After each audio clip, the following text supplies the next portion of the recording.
Maen nhw'n edrych arno ni o hyd drwy'r print toredig. Syllu, llygad rythu'n drist ar y rhai sy'n ymchwilio i'w hanes.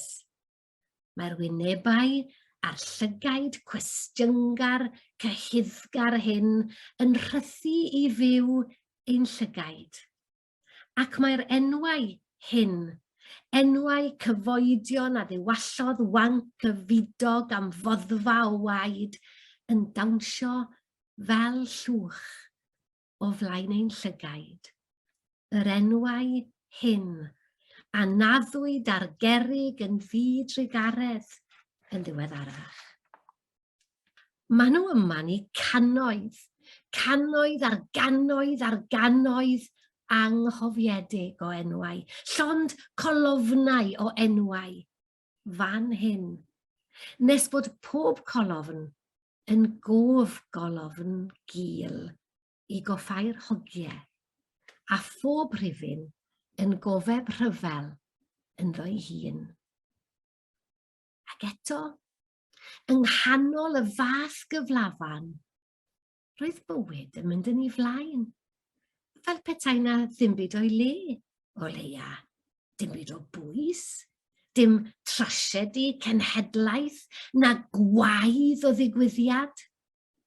Yma, rhwng y lluniau o ffrogiau a hetiau haf yn y golofn ffasiynau a merched gosgeiddig yn gwisgo i peisiau'n dwt, y mae meirwon Passchendaele yn cael ei henwi'n un rhes.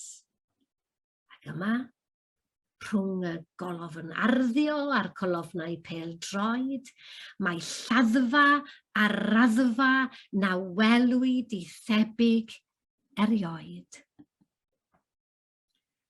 Mae ril y ffilm yn dadweindio yn ôl i'r pen.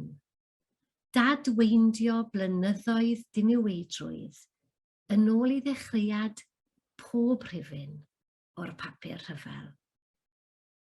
Awn unai nôl i fwydo'r holl feirwon hyn, y meirwon hyn sy'n syllu arno ni o hyd, o ryw fyd arall, i berfedd ein cyfrifiaduron. Ac ar ôl didol ein holl nodiadau a chael trefn ar ein hymchwil, trown hunllef y bechgyn hyn yn droed nodyn oer ar waelod tudalen.